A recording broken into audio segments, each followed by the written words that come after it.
Hi, everyone, and welcome to the DCRO Institute Risk Governance Podcast, where we're focusing on risk governance issues, learning about the work of and receiving guidance from experienced board directors, senior executives, and thought leaders on issues that are important for those governing organizations. My guest today is Alex Metcalfe.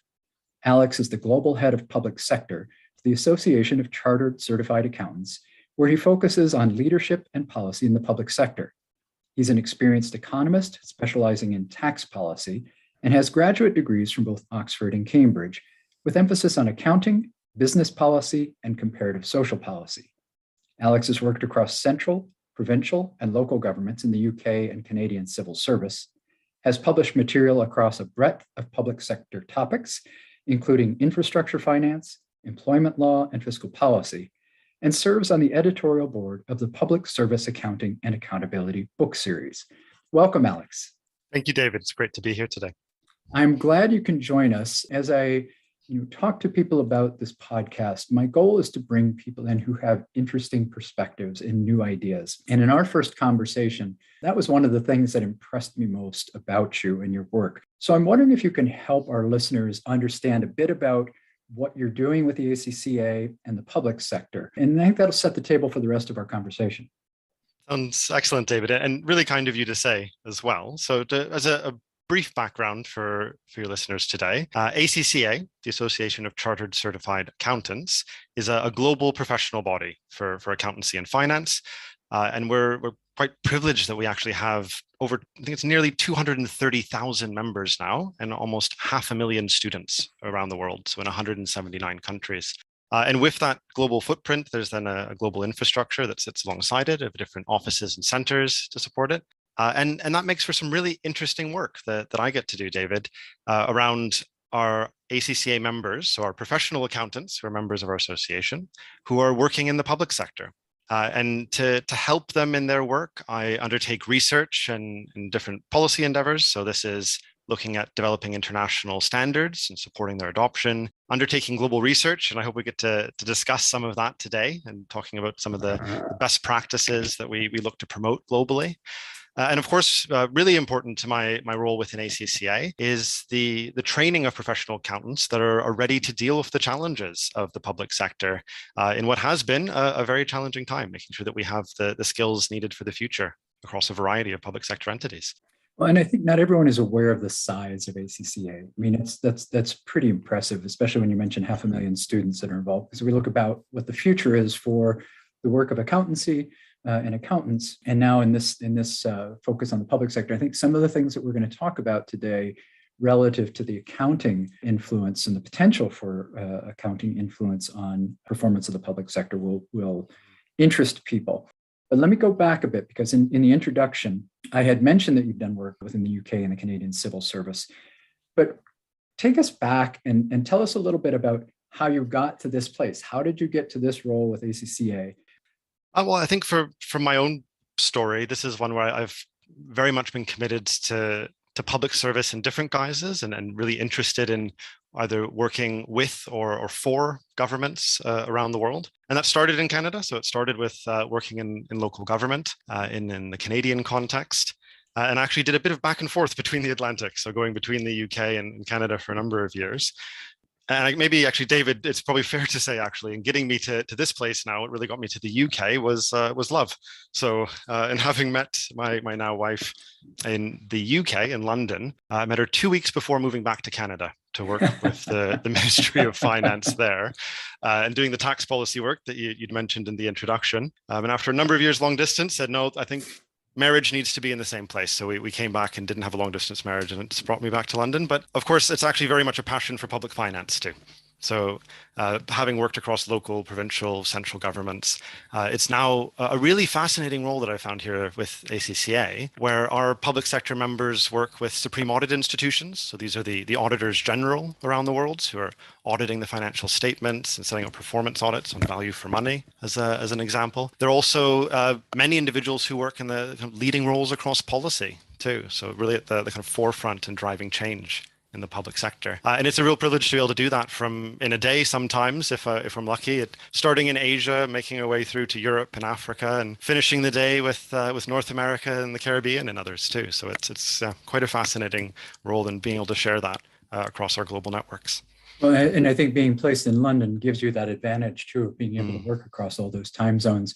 When you took the role, were you thinking, or was ACCA thinking that there were certain objectives they had for helping their membership in this space? I mean, again, getting this notion of what defines success for you in this role? I'd say very much the guiding light for us is helping governments and officials manage public money well.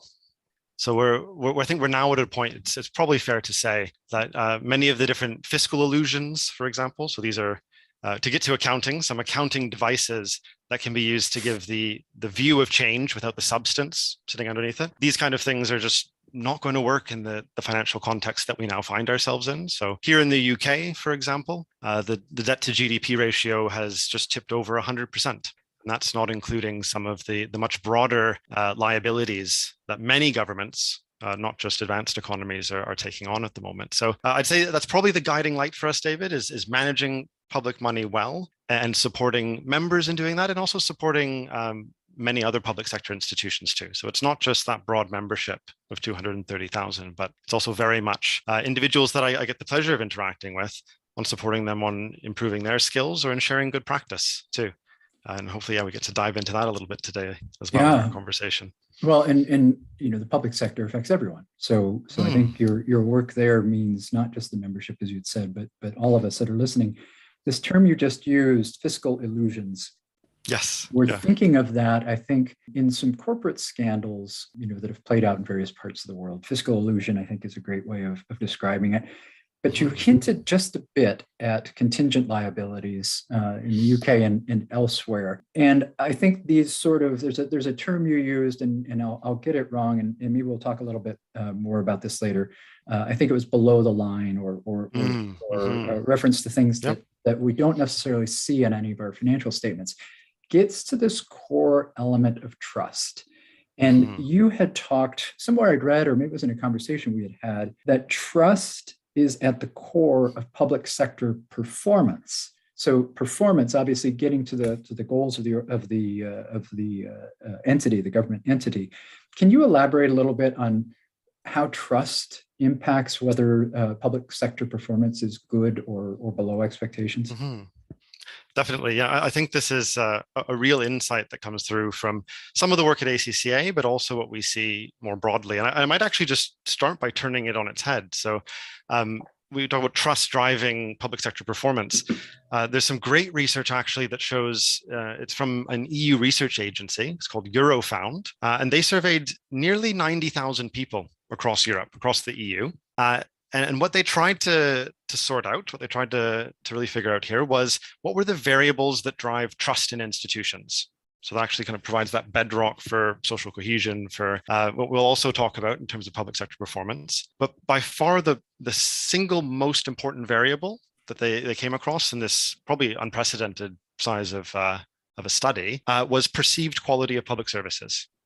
So it was just head and shoulders above everything else that they analyzed, was the public's perception of the quality of public services was driving institutional trust.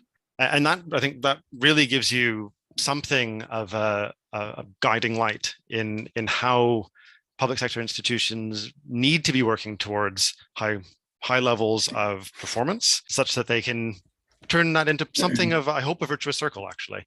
Right, where you see that those quality institutions, the quality public services, giving us trust in those institutions, and thereby actually allowing us, I'd say, for better collective action then too. Right, once you have that trust, I think what we talked about before, David, was the kind of core social contract that sits underneath what, of course, is quite precious tax revenue coming in, and believing that will be spent well. And there are jurisdictions that we operate across within ACCA where the tax base can be incredibly small. It can be something like 4% of GDP. And that has the exact opposite of what we've just talked about. You have negative feedback loops operating across this instead, where no one really believes that the money will be spent effectively. They don't have the perception of quality public services, reduce trust, and it feeds back into lower quality institutions again. So I think it's a difficult one to break, but one maybe to end the point and then hand back to you, that I see a really important role for professional accountants in making a difference in the public sector as well. Your use of the word perceived hits right to the heart of stuff I've been talking about, with a little bit more emphasis lately, which is this notion of how we attract and re-attract capital. So there's the feedback element that you had just mentioned. But in working with a colleague who's a neuroscientist, we started talking about this notion of feed forward. And feed forward is based on perception. So it's emotional. It's based on an assessment of trust, and trust that what will happen is actually what we expect. So it's sort of a risk of being disappointed. And you just started to hint a little bit about the role of accountants in this, because one of the arguments I make about this feed forward mechanism is that transparency is one of those ways to build trust. So transparency of accounting, perhaps, or transparency of reporting on assets and liabilities will help build that trust. So I think this is really great. I love that you're emphasizing this notion of perceived quality of public service. So it's experience, but it's also expectations. So this leads us to this other place, that's related to this idea of attracting capital, which is the need for continuous innovation.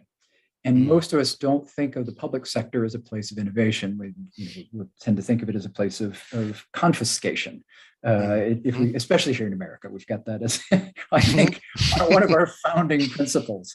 So can you talk a little bit about, in your world, innovation in public finance and the public sector, and maybe some examples that stand out to you, particularly positive impact?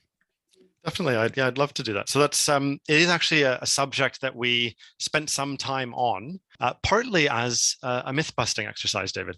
So going in and to see, without actually knowing the outcome in advance, with the privilege of having both public sector members and private sector members who are professional accountants around the world, to what extent we saw innovation occurring across the different sectors, right? And in this work, we were first started with literature review to make sure that we had a concise and consistent definition. When we said innovation, what do we really mean? And it was actually surprisingly consistent in the literature. And that was really three areas that you had to satisfy. The first of those is that for it to be innovation, it had to be new, but it had to be new to the context. So it doesn't be that an institution has to invent the new iPhone, as an example, but it has to be new to the context in which it operates. It also has to be implemented. This is the second one. I think that's a pretty fair one. I hope you say the same, David. It can't just be thinking about it. They actually have to have done this on the ground. And then the third area is that it, within a public sector context, has to have sought to improve public value. So you're looking to create value through this particular change. It'll have been implemented and it's new to the context. So that was our test. And we put that to a global survey of the membership. And the really interesting thing that came back was that we actually saw no statistical difference between the response between public and private. So with that particular definition, it was in the high 80s that it came back both in public and private sector responses. So interesting initial response there. But I think to get to the detail of it too, what we saw in the public sector is that most of the innovation that was occurring was incremental in nature. That was our description of it. So smaller changes on the edges, operating more in the context of probably the risk aversion that you're imagining too, right? So where I'd actually say that inaction is still very much a decision. The preference for risk aversion and maybe tinkering on the edge to satisfy that definition of innovation was more dominant in public sector than what we saw in private. But there were a number of challenges and quite fundamental challenges that came out in the survey. And when we asked against that set of challenges, what kind of innovation do we need to see in public sector? We had a resounding response that there needed to be more radical forms of innovation. So full changes to systems, differences in how power is actually distributed within organizations, that really quite fundamental relooks at how value is created in public sector institutions too. So I think that's an interesting call to action to hear from finance professionals around the world, people you think who might be a risk-averse bunch as a default, but calling for more radical forms of innovation. So I hope that's a helpful quick overview on some of that research. But you also asked me about different examples we saw of forms of innovation that are occurring in a public sector context. Is that right? Yeah, I think that, one of the things that people look for are, it's easy to talk policy and Mhm. in concepts and things that we seek as ideals. We're always looking for examples where things work and, Yes, and, and yeah. have a positive impact. We learn from things that don't work, but most importantly, I think we want to learn from things that do work. So any examples you have, I'd love to hear about them. Definitely. So I think a great place to start with this is what we describe as taking a balance sheet approach. And there are a short but growing list of jurisdictions who have moved beyond actually where we started in our conversation today, which is just talking about either just simple cash flows, just money in and money out, and then the resulting debt stock.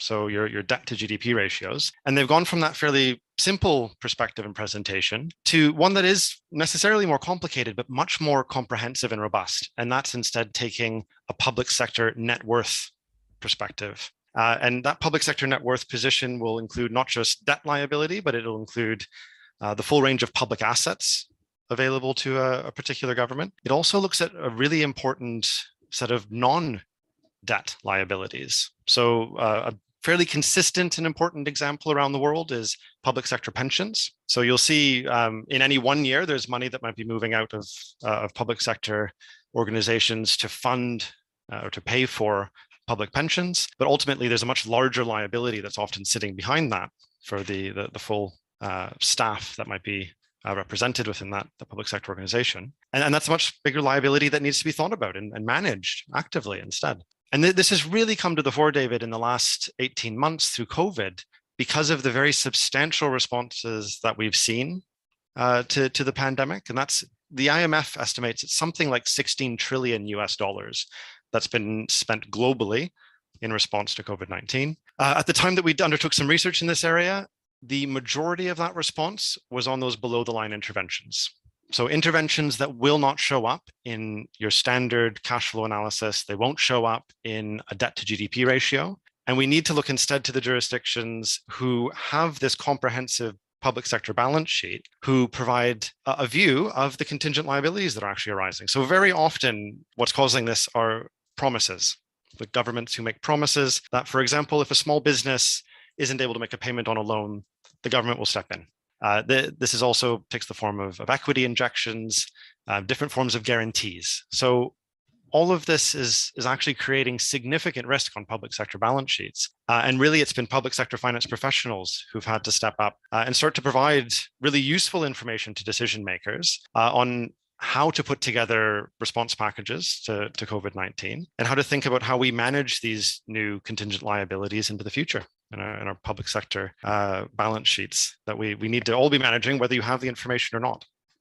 So that's a first example. A really good case study of that was out of New Zealand. So New Zealand has done an excellent job of moving towards a much more kind of performance management focus, where they do monthly reporting of their financial position. They also look to increase the resilience of their public sector institutions by improving the public sector net worth, by improving, when I say public sector net worth, that's the assets less the liabilities. They see that as a core measure of success for the government down in New Zealand. And others are working their way through this, but it's also something where you can still apply the mindset of taking a balance sheet approach without even having all the financial information to hand. So what would, as an example, a fire sale of assets do? If you just sell things as quickly as possible and you get cash in from that's not going to help your balance sheet, is it?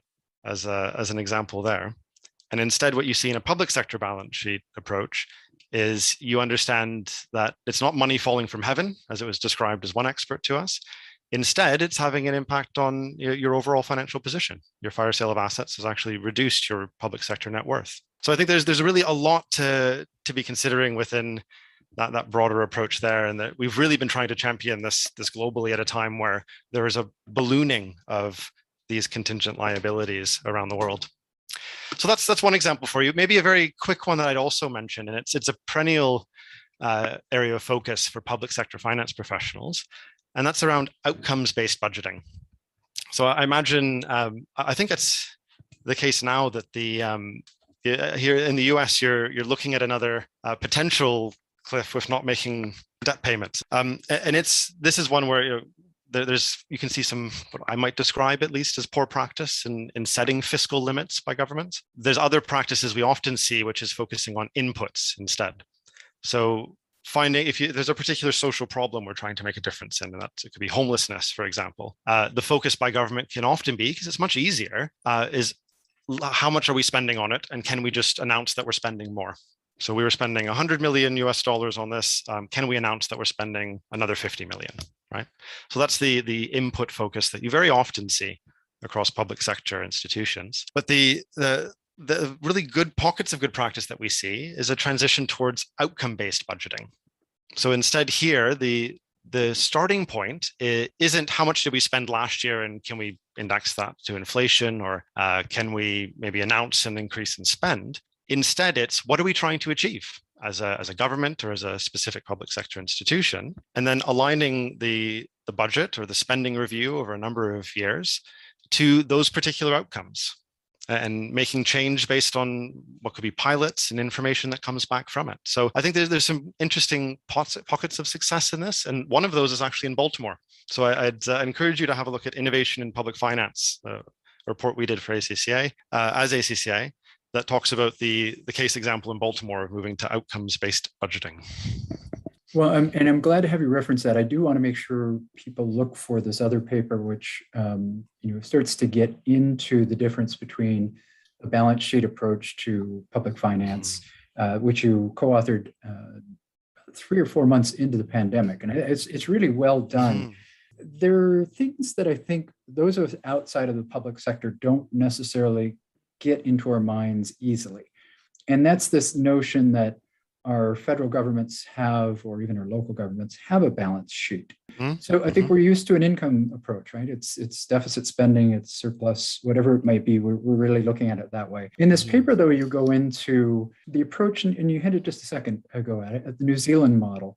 One of the things that really stood out to me in this report was that looking at a number of major developed economies, most of them had negative balance sheets. And I think Canada maybe was close to flat, maybe slightly negative, slightly positive. New Zealand stood out from all of them as having an enormously positive balance sheet. Can you talk a little bit about what the assets and liabilities are that would go into a public sector balance sheet? Definitely, yeah. And it's really important when I think we can talk in broad strokes, saying that there are public assets that are available to different governments or public sector institutions. But it's important to, I think, understand the differences in those public assets and what return on investment we might expect from them. So you'll see in the report, so this is the one you've mentioned there, David, on sustainable public finances through COVID-19, which we did. Actually, I should mention quickly too, we did this in collaboration with the World Bank, with the IPSAS board, which is the International Public Sector Accounting Standards Board. Some of their staff fed in, and also some excellent input from UK Treasury. And when we looked at this view of what is still very often a focus on cash, as you've said, in public sector environments, I think one of the reasons why you actually see New Zealand performing so well is that if you go back to, I think it was the early 90s, they moved towards accrual accounting and producing a comprehensive balance sheet. They did it in 18 months, which is actually an incredible transformation, and have since then been focusing on it as something of a North Star for in terms of their public sector finances and the health of them. So you see at this point now, that's given New Zealand significant resilience against shocks and an ability to respond with substantial fiscal firepower against even some of the other advanced economies who've had to rely more on, to some degree, printing money and risks about the inflation that can come from that, or what's described as monetary financing as well. So yeah, I think that focus has been really important. Getting into the assets and liabilities themselves, when we look on the asset side of the balance sheet, we divided this into a few different areas. So we talked about financial assets, so assets where you could apply a private sector lens and consider what rate of return are we getting on this, and is it equivalent to what might be expected in the market. We also look at different varieties of social assets that exist. So there's quite a few examples of types of assets in a public sector context that you wouldn't expect a market rate or a financial return on, right? So if you look at a school as an example in an urban center, So in a kind of cosmopolitan urban center, let's say a school in Manhattan, a public school in Manhattan, of course, you could sell that school and get a significant return based on the location of the land, but it's providing a broader social purpose then. So what we do talk about when we think about these public assets is that there's a proper division between them, and then we have to think about those assets differently. Maybe a final comment on public assets is there's some really interesting work happening at the moment around natural capital too. So thinking about the government's rights to what can start with just oil reserves as a clear example of this, but there's definitely a broadening out of the conversation as we're thinking about the real challenges for sustainability and climate change, of how we start thinking about natural capital within the context of public sector balance sheets. So that's, I think, an interesting exploration on the public asset side. For liabilities, this is one where what we spend almost all of our time talking about is debt and the size of the public debt. Interestingly, in the UK, as we went into COVID, so in advance of the large additional spending that we saw, the public pension liability was larger than the public debt on the public sector balance sheet. So that gives you a sense of the scale here of like, well, are we looking and are we focusing on the right things if we're actually dwarfing the size of the public debt with other liabilities that are sitting on the balance sheet? And if we're not thinking about those at all in our decision making, it's a significant risk for long-term sustainability of public finances. So that's a single example of public pensions, and a common one that we see around the world. There's other things depending on the services that are provided by governments. So another prominent one in the UK, where there's public sector provision of healthcare, is professional negligence. So claims on that, where at the moment it could be going through the courts and you don't know what the result will be, but there's a contingent liability sitting on that one as well. So there's a pretty broad range of those, but it gives you just a much more comprehensive view of the financial position of the government as a whole, and then specific public sector institutions as well. Well, and one of the things as I read through this paper that stood out to me is that it would be difficult, whether you want to just lump people into a conservative or a more liberal political grouping, it would be difficult for either of those groups to look at this paper and argue against it, because there are things in here that any sound business would follow. You have a chart in there of 5 dimensions across which New Zealand measures their balance sheet performance, which any business, if you put that in front of them and said, this is what company ABC does, would say, oh, that makes a lot of sense.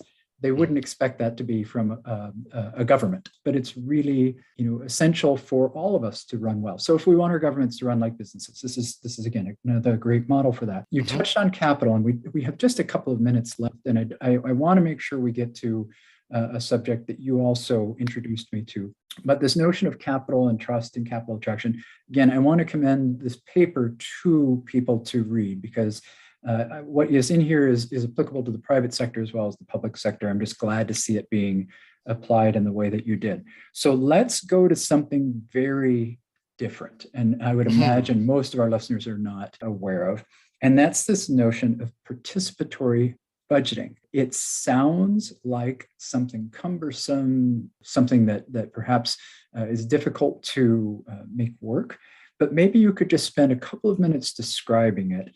And then give us a quick sense for whether this is a growing area that people should be aware of in terms of public sector finance and spending, or things that we should be paying attention to that we can learn from it.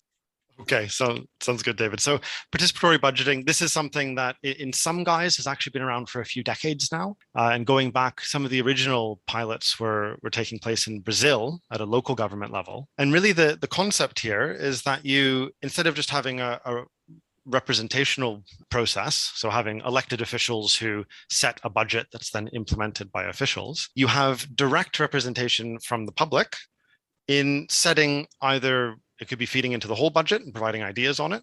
For some jurisdictions, they set aside a portion of the budget and say this will go through a participatory budgeting process that will decide how that money is spent. And that can be that could be in terms of investment, for example, it could be day-to-day running of services as well. And the the example that we talked about was one in Paris of participatory budgeting. And what they've done is combine a few of the different ideas, which is why we decided to focus in there, where there's a broad public engagement where individuals, so any citizen is able to submit ideas on how to be spending money differently, what programs should be focused on, a full range of almost a blank sheet, and submitting that.